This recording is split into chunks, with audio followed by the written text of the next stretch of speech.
ऋषिकेश में गंगा में राफ्टिंग देश दुनिया में अपना अलग वजूद रखती है, लेकिन इसको बंद करने के लिए पर्यावरणविद लामबंद हैं। इस मामले में एनजीटी राफ्टिंग बंद करने के आदेश दे सकता है। सूबे के पर्यटन पर खतरा मंडराता देख मुख्यमंत्री रावत भी नाराज दिख रहे हैं।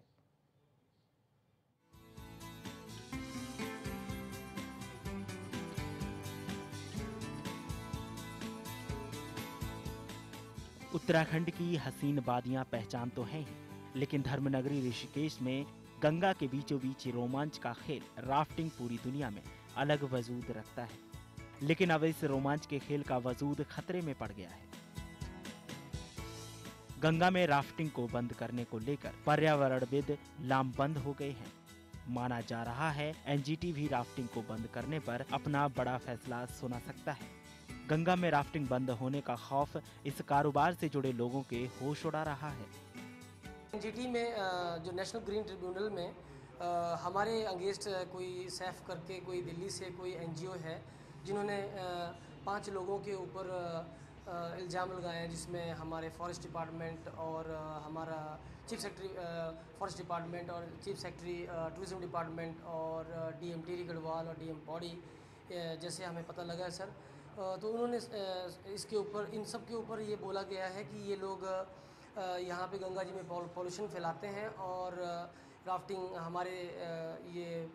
हमारे उत्तराखंड के लिए ये बहुत डेंजरस है, जो एनवायरनमेंट के लिए बिल्कुल हानिकारक है। 1.5 से 2 लाख लोग तो इन्फेक्टेड होंगे और जहाँ जितने कैंप में लोग काम करते हैं। उत्तराखंड में राफ्टिंग से बहुत बड़ा कारोबार जुड़ा है।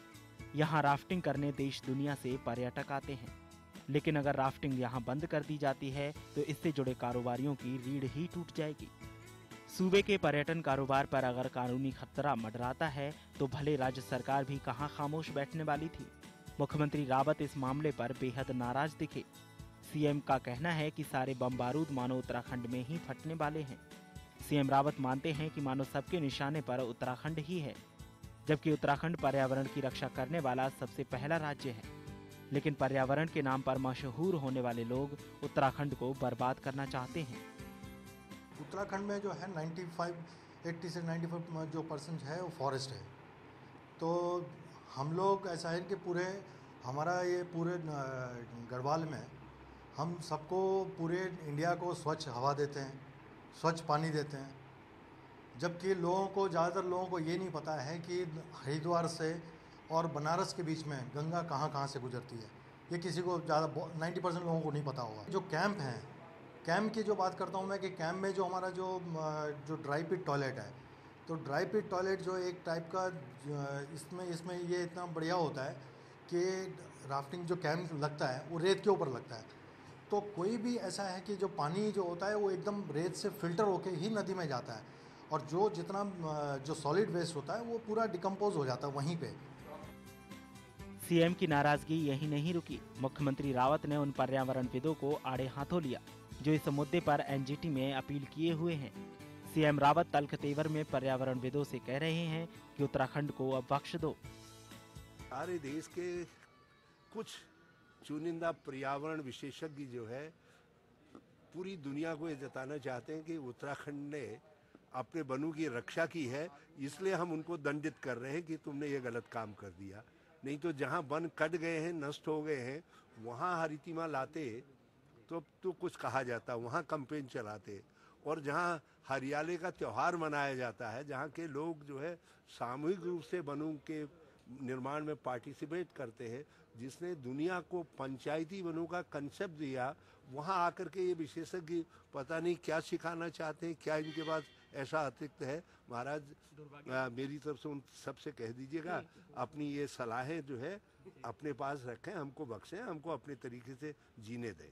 पता नहीं ये सब तरीके के गोले बारूद मेरी धरती में क्यों फट रहे हैं। ऐसे सब विशेषज्ञों के सब निर्णय जो है हम ही पर क्यों लागू हो रहे हैं। जहाँ सबसे ज़्यादा ग्रीन कवर है वहाँ के ग्रीन कवर की सबको चिंता है, और जहाँ ग्रीन कवर बिल्कुल विलुप्त हो गया है वहाँ की किसी ग्रीन को जो है चिंता नहीं है।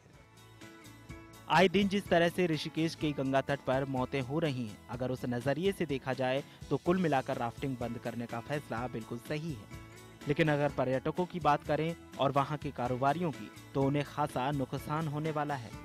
लेकिन अब ये मामला तो एनजीटी ही तय करेगी कि यहाँ राफ्टिंग बंद की जानी चाहिए या नहीं। देहरादून से शी न्यूज़ के लिए राव शफात अली की रिपोर्ट।